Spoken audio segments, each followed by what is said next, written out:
Hello hello my dear children, मेरे प्यारे बच्चों। आज हम नए चैप्टर की शुरुआत करेंगे। पिछला चैप्टर ग्रेविटेशन हमने सीखा है, इसके ऊपर कुछ वर्कशीट्स भी डिस्कस किए हैं।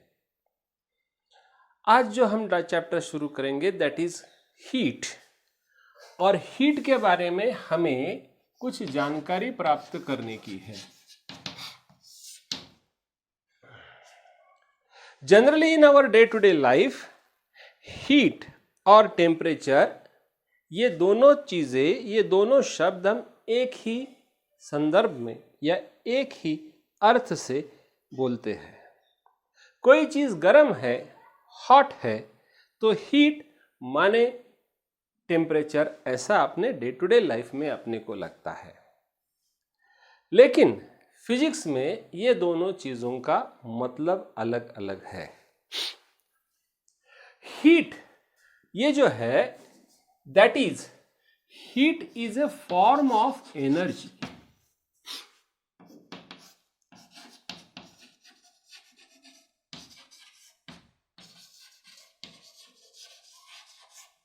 और टेम्परेचर जो है,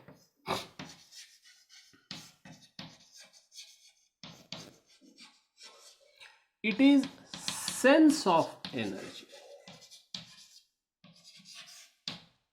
sense of heat energy.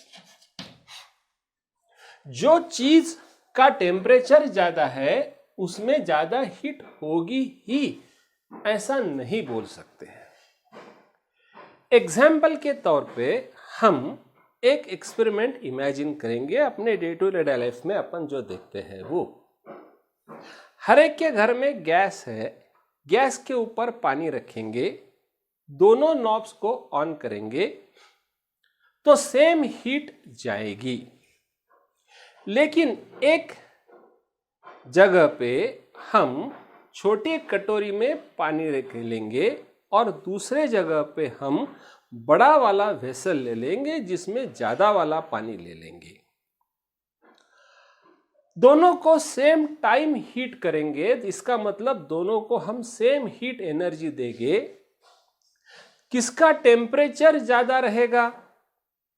Obviously छोटी कटोरी में जो पानी है वो जल्दी गर्म हो जाएगा क्योंकि उसका मास कम है और वो जल्दी बॉईल होना चालू हो जाएगा। बड़े वेसल में जो पानी रखा है वो जल्दी बॉईल नहीं होगा। अब बंद कर दो ये इमेजिनेशन, थॉट एक्सपेरिमेंट। यह अपन देखते हैं ऑब्जर्वेशन से ही अपने को सोचने का है। छोटी कटोरी और बड़ा वाला वेसल दोनों को हमने सेम हीट दिया है, लेकिन छोटे कटोरी में के पानी का टेम्परेचर ज्यादा है। उसमें उंगली डालोगे तो आपको चटका बैठेगा। बड़े वाले वेसल में जो टेम्परेचर है वो कम है। इसका मतलब सेम हीट देने के बाद भी अलग अलग टेम्परेचर्स है। तो temperature is something different then the heat. Energy हमने दोनों सेम दी है, तो heat is a form of energy and temperature is a sense of heat. Simple भाषा में, जिसमें उंगली डालने से हमें चटका बैठता है उसका टेम्परेचर ज्यादा, जिसमें डालने से नहीं बैठता है उसका टेम्परेचर कम। यह सबसे सिंपल लैंग्वेज में आपको बता रहा हूं। हीट जो है फिजिक्स में, it is measured in terms of, measured in calories, kilocalories, joule. और ये जो टेम्परेचर है, this is measured in degree Celsius, degree Fahrenheit, या आगे जाके हम सीखने वाले हैं केल्विन। इस यूनिट में इसको गिना जाता है। तो ये दोनों चीजें बेसिकली अलग अलग है, ऐसा अपने समझ में आया होगा। If we have understood that these two things are quite different from each other, then we can understand how do we measure and why the difference and what is the significance of this terminology. We can measure temperature by just putting the finger in a broad sense, लेकिन heat हम major वैसे कर नहीं सकते हैं। Temperature गिनने के लिए हम थर्मामीटर यूज करते हैं। जिसने भी दुनिया में पहला थर्मामीटर बनाया होगा उसने दो फिक्स्ड पॉइंट टेम्परेचर के उसके बीच में इक्वल डिविजन्स किए होंगे। वो जो थर्मामीटर है उसमें मर्क्यूरी डालेंगे तो टेम्परेचर जैसा बढ़ेगा तो वो एक्सपांड होगा। फ़ारेनहाइट स्केल में जो बॉटम पॉइंट है उसको -32, जब आइस मेल्ट होता है -32 डिग्री फ़ारेनहाइट, और जब पानी बॉईल होता है तो 212 डिग्री फ़ारेनहाइट, ऐसा उसको रैंडमली नाम दे दिया। इसकी कोई वजह, लोकल वजह जो उस टाइम की होंगी, वहां का टेम्परेचर, जहां पे भी इसका संशोधन हुआ वहां का नॉर्मल टेम्परेचर क्या रहता है, इसके हिसाब से उन्होंने किया होगा। और फिर बीच में इक्वल डिविजन्स करके उन्होंने टेम्परेचर गिनने का पहला थर्मामीटर बनाया होगा। सो हमें मेजर करने के लिए कुछ तो भी रेफरेंस लगता है। वो रेफरेंस पानी का melting of the water and boiling of the water इसलिए लिया गया क्योंकि वाटर इज अवेलेबल एवरीवेयर। तुम इंग्लैंड में जाओ, यूएसए में जाओ, ऑस्ट्रेलिया में जाओ, वहां पे सब जगह पानी है, और फिर वहां थर्मामीटर बनाना है तो वहां का मेल्टिंग पॉइंट सेम रहेगा, तो वहां के थर्मामीटर, यहाँ के थर्मामीटर, इनमें सेम रीडिंग्स आ सकते हैं। So measuring the temperature was based on the melting of ice and boiling of water. लेकिन शुरू में heat, how to measure the heat, ये मालूम नहीं था। हीट होती क्या है ये भी मालूम नहीं था। Heat was flowing from hot body to cold body. चाय का कप रखा है टेबल के ऊपर तो चाय थोड़ी देर से ठंडी हो जाएंगी, चाय में से टेम्परेचर धीरे धीरे कम होते जाएगा, तो उसमें से कुछ तो भी हीट एनर्जी बाहर निकल के आती है। अप्रॉक्सीमेटली 100-200 साल पहले साइंटिस्ट लोगों ने इमेजिन किया कि हीट माने कुछ तो भी इनविजिबल फ्लूइड होगा, और इसमें से वो फ्लूइड निकल के जाता होगा, इसलिए उसका टेम्परेचर कम होता है। बाद में उनको पता चला कि हीट में कोई इनविजिबल फ्लूइड नहीं है। 40-50-100 बहुत लोगों ने संशोधन किया है उनके बेसिस पे। तो heat is a form of energy. इसलिए पहले जब पुराने बुक्स है उसमें ये कैलोरीज और किलो कैलोरीज गिनते हैं, क्योंकि उस time it was thought to be some unknown fluid. और बाद में उन्होंने ये किया कि ये एनर्जी है और एनर्जी का यूनिट जूल है, और फिर उन्होंने heat was measured in terms of joule. लेकिन गिनेंगे कैसे? वो जो हीट जा रही है उसको पकड़ के कोई तराजू में रख तो नहीं सकते हैं, उसको गिनेंगे कैसे? तो ये गिनने के लिए शायद उन्होंने कैसा एक्सपेरिमेंट किया होगा ये हम विजुअलाइज कर सकते हैं। जैसे कि मैंने आपको बताया था कि किसी को हीट करने की, किसी को टेम्परेचर बढ़ाने के लिए कितनी हीट देनी पड़ती है, heat we denote by Q। So जितना टेम्परेचर राइज ज्यादा होना चाहिए उसको वो डायरेक्टली प्रोपोर्शनल है। अगर ज्यादा टेम्परेचर राइज चाहिए तो हीट भी ज्यादा चाहिए। We say mathematically that Q is directly proportional to delta T। Delta इसका मतलब चेंज इन द टेम्परेचर। और सिर्फ ये नहीं, Q is also directly proportional to mass. जैसा मैंने अभी आपको थॉट एक्सपेरिमेंट में बोला कि छोटे कटोरी में उतनी हीट दे दो तो डेल्टा टी ज्यादा रहेगा, बड़े वेसल में उतना ही क्यू दे दो तो डेल्टा टी कम रहेगा। मतलब उतने ही डेल्टा टी के लिए बड़े वाले वेसल को ज्यादा हीट लगेगी, छोटे वाले कटोरी को कम हीट लगेगी। इसको मैथमेटिकली हम बोलते हैं कि Q is directly proportional to M. So combining these two things, we say that Q is directly proportional to M into delta T. Mathematics में whenever we say Y is proportional to X, we say Y is equal to Kx, where K is a constant of proportionality.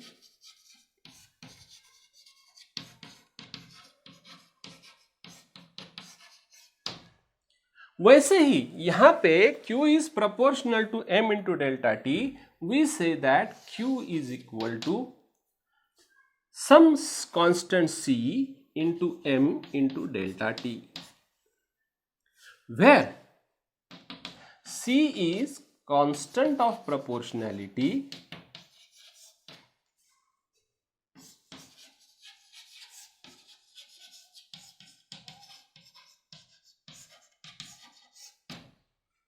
और इस special case में this is called as specific heat capacity.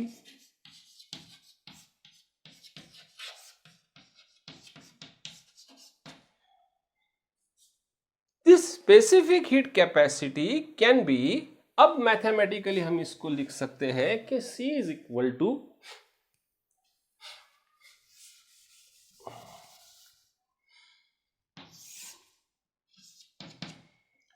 Q upon M into delta T. यह हो गया mathematical विचार। अब सवाल यह है कि हमें गिनना है Q, इसके बारे में हमें कुछ भी मालूम नहीं। मास हम गिन सकते हैं, चेंज इन द टेम्परेचर गिन सकते हैं, बट ये स्पेसिफिक हीट ये भी हमें मालूम नहीं। हमें आज मालूम है, लेकिन जिन्होंने पहले बार एक्सपेरिमेंट किया है उनको वो मालूम नहीं था। ये भी मालूम नहीं, ये भी मालूम नहीं, तो हम कुछ गिन नहीं सकते हैं। इसलिए क्या किया उन्होंने कि वाटर के लिए, फॉर वाटर उन्होंने लिया C is equal to 1। Calculation आसान हो इसलिए एज्यूम कर लिया 1।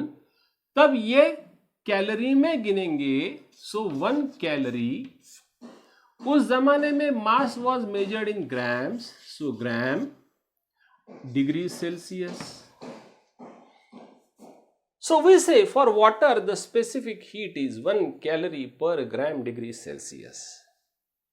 ये एक बार ये हमने एज्यूम किया है, तो फिर यही फॉर्मूला हम यूज करके Q is equal to MC delta T use करके अब हम डेल्टा T मेजर कर सकते हैं। C हमें अभी मालूम है और M मालूम है, हम Q फाइंड आउट कर सकते हैं। तो हीट गिनने के लिए, कैलोरीज में गिनने के लिए उन्होंने ये एज्यूम किया है। ये सबसे सिंपल वैल्यू लिया है, लेकिन बाद में उनको ये ध्यान में आया कि ये हीट कोई इनविजिबल फ्लूइड नहीं है, वो तो एक फॉर्म ऑफ एनर्जी है, and energy is measured in terms of joules. And therefore उन्होंने जूल्स और कैलोरीज में इक्विवेलेंस कन्वर्शन निकाला, तो उनको ये आ गया कि 4.185 joule is equal to 1 calorie.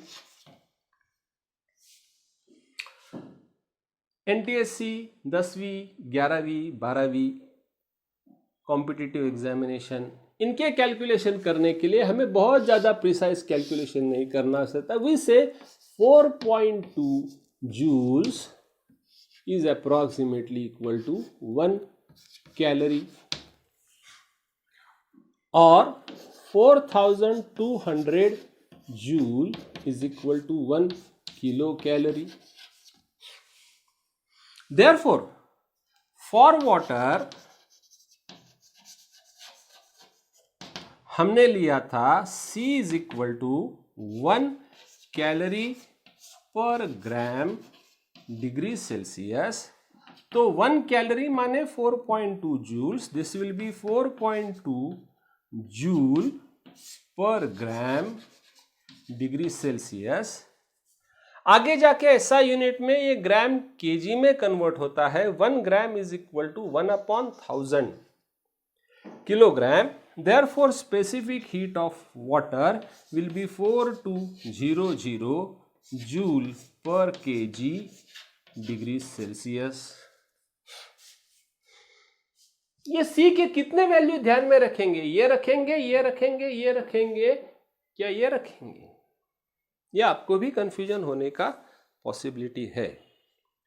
इसलिए इसका बेसिक पर्पस समझ लो. ये काय को कन्वर्शन करना है? Because initially it was measured in calories and later on it was measured in joules, and 1 joule 4.2 joule is equal to 1 calorie. इतना अगर आप ध्यान में रखोगे तो ये ध्यान में रखने की तो कोई जरूरत है ही नहीं. C is equal to 1 calorie per gram degree Celsius. Therefore, whatever I have discussed till now, इसके दो इंपॉर्टेंट मुद्दे हैं. एक है कि हीट ये अलग चीज है, टेम्परेचर ये अलग चीज है. टेम्परेचर गिना जाता है डिग्री सेल्सियस में, डिग्री फ़ारेनहाइट में. टेम्परेचर गिना जाता है केल्विन में, और हीट गिनी जाती है कैलोरीज, किलो कैलोरीज, जूल इसमें गिनी जाती है. प्रॉब्लम सॉल्व करते समय हमें इनका कन्वर्शन फैक्टर ध्यान में रहेगा तो ये प्रॉब्लम्स आप सॉल्व कर पाओगे. अभी ये हीट के बारे में ये जो मैंने बोला Q is equal to MC delta T, ये सही तब तक है जब तक कोई चेंज ऑफ फेज नहीं होती है. Q is equal to M into C into delta T if there is no phase change. मतलब पानी पानी ही रहता है, उसका अगर स्टीम बन गया तो ये फॉर्मूला जैसे कि वैसे नहीं लगा सकते हैं. क्यों नहीं लगा सकते हैं? तो ऑब्जर्वेशन ऐसा है, whenever there is a change in the phase, there is no rise in the temperature. Experiment अगर करेंगे, समझो कि यहां पे टाइम नोट करेंगे और किसी बीकर में आइस लेके उसको फ्लेम से गर्म करना चालू करेंगे तो टाइम के साथ इसका टेम्परेचर कितना है इसमें थर्मामीटर डाल के हम अगर गिनेंगे तो कुछ टाइम तक इसका टेम्परेचर डिग्री सेल्सियस में, ये समझो मिनट्स में रहेगा या सेकंड्स में रहेगा. तो शुरू का टाइम कहीं भी टेम्परेचर राइज नहीं होता है. बाद में it grows proportionally in a straight line. जितना टाइम बढ़ेगा उतना टेम्परेचर बढ़ेगा. लेकिन जब ये 100 डिग्री सेल्सियस आ जाएगा, ये 0 डिग्री सेल्सियस था, जब ये 100 डिग्री सेल्सियस आ जाएगा तो ये टेम्परेचर बढ़ेगा नहीं. जब वो ice is melting in the form of water, there is no rise in the temperature. Once it has completely converted into the water, then ये फॉर्मूला लागू होता है इस फेज के लिए. इस फेज के लिए भी लागू होगा, लेकिन ये फेज कन्वर्शन के टाइम, ये कन्वर्शन के टाइम वो लागू नहीं होगा। इसके बाद अगर स्टीम को भी गर्म कर देंगे तो वो भी शायद बढ़ेगा, अलग स्पीड से बढ़ेगा। लेकिन हम ये जो फेज चेंज की बात कर रहे हैं उस टाइम टेम्परेचर कांस्टेंट रहेगा। वो जो हीट हम दे रहे हैं उसको, वो हीट कहां जाती है? Generally heat should go and increase the temperature, but यहां पे टेम्परेचर उसका इंक्रीज नहीं हो रहा है। नहीं हो रहा है तो शुरू में ये सब हमें जानने का एक इंटरेस्टिंग पॉइंट बोल के आपको बता रहा हूं, लैटेंट हीट ऐसा उन्होंने नाम दिया है।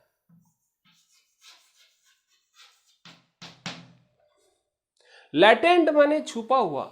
ऐसा मान लिया लोगों ने कि यहां पे उन्होंने हीट दिया और वो हीट वो पानी के अंदर छुप गई। कहां गई मालूम नहीं शुरू में। आज हमें मालूम है कि वो हीट गई कहां। That heat is utilized to increase the intermolecular distance and to expand, do work against the atmospheric pressure. So whenever there is a change of phase we give heat, but there is no change in the temperature. Therefore formula की बात करेंगे तो ये formula बदलता है कि Q is equal to mass into L। यहां पे डेल्टा T नहीं रहेगा, where L is called as latent heat.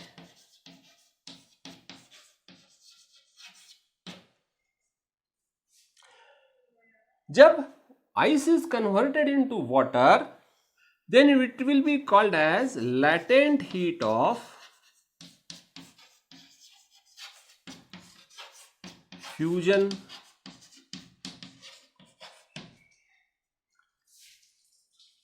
And when water is converted into steam, then it is called as latent heat of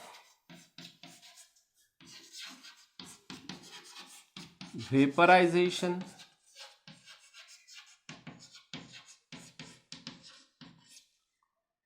fusion माने जुड़ जाना।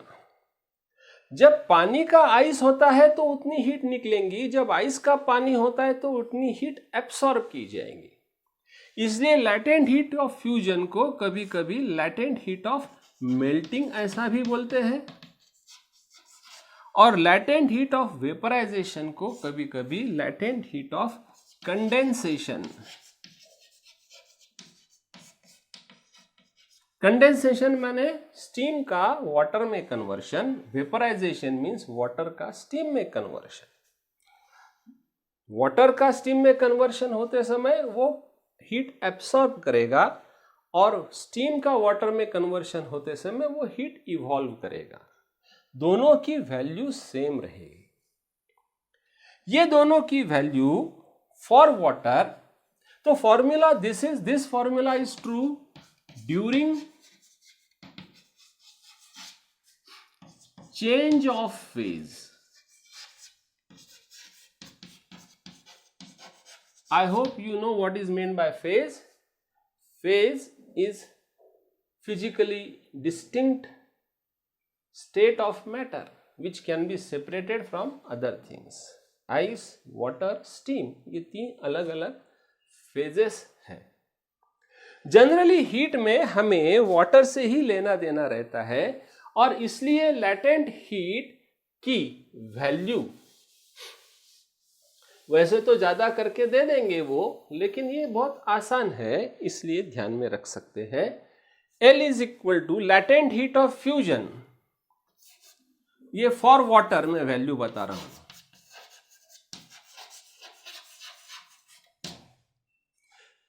Latent heat of fusion is equal to 80 calories per gram। ये आसान है ध्यान में रखने के लिए। कन्वर्ट करना है तो दिस विल बी, ये ऊपर 1000 से डिवाइड करेंगे, नीचे 1000 से डिवाइड करेंगे, so this will B 80 kilo calories पर केजी और 1 किलो कैलोरी माने 4200 जूल। सो उसको कन्वर्ट कर सकते हैं 80 इंटू 4200 कितने जूल पर KG. For water the latent heat of vaporization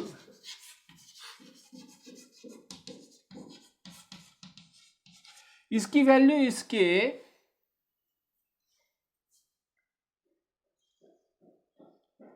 इसकी वैल्यू है 540 कैलोरीज पर ग्राम।